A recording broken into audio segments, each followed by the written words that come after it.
দ্বিতীয় দিনৰ একেই পৰিৱেশে বিৰাজ কৰিছে নাজিৰা বোলছবি গৃহত আপোনালোকে দেখিবলৈ পাইছে। দ্বিতীয় দিনৰ সম্পূৰ্ণৰূপে এটা ব্যতিক্ৰমী পৰিৱেশ, য'ত সাৰ্থক জুবিন গাৰ্গে অসমীয়া সমাজ জীৱনৰ কাৰণে যিমানখিনি কৰি থৈ গ'ল তেখেতৰ অৱদানক কোনেও অস্বীকাৰ কৰিব নোৱাৰে আৰু সেয়েহে তেখেতৰ শেষৰখন ছবি আজি চাবলৈ এইদৰে লানি নিচিগা ভিৰ হৈছে। প্ৰতিটো দৰ্শনীতে হাউচফুল হৈছে। সমান্তৰালভাৱে মই নাজিৰা বোলছবি গৃহৰ পৰিৱেশ দেখাইছোঁ। এইদৰে এতিয়া সকলোৰে ভিৰ কৰিছে। এনে এটা পৰিৱেশে বিৰাজ কৰিছে য'ত সাৰ্থক জুবিন গাৰ্গক পুনৰ জীৱন্ত ৰূপত আচলতে দেখিবলৈ পাব, সেয়ে সকলোৱে ভিৰ কৰা পৰিলক্ষিত হৈছে। এই পৰিৱেশ দেখাইছোঁ নাজিৰা বোলছবি গৃহৰ সন্মুখ ভাগত।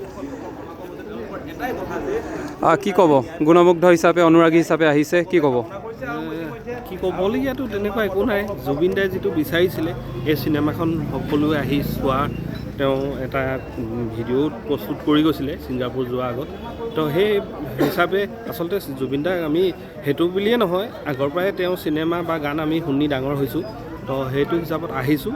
আৰু এটা মই মানে নাজিৰাৰ যুৱক হিচাপে মই বিচাৰোঁ এই চিনেমাখন প্ৰত্যেকজন অসমীয়াই চাওক, প্ৰত্যেকজন অসমবাসীৰ সকলোৱে চাওক।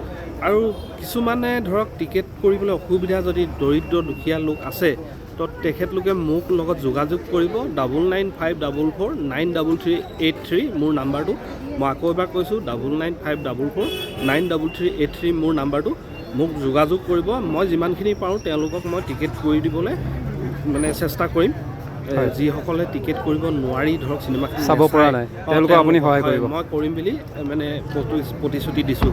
ঠিক আছে, তেওঁলোকক মই সেইটো মোৰ লগত যোগাযোগ কৰিলে মই তেখেতলোকক টিকেটটো কৰি দিয়া ব্যৱস্থা কৰি দিম। ঠিক আছে, আমি আপোনাকো ধন্যবাদ জনাইছোঁ আমাৰ ফালৰ পৰা। আচলতে এনেধৰণেই সাৰ্থক জুবিন গাৰ্গৰ প্ৰতি যিমান মৰম আছে, এই মৰম আচলতে প্ৰতিজন ব্যক্তিৰ হৃদয়ত দেখিবলৈ পোৱা গৈছে। ঠিক সেইদৰে নাজিৰাৰ আৰু এখেতে যিধৰণে ক'লে, আচলতে কোনোবাই যদি চাব পৰা নাই তেওঁলোকক সহায় কৰিব।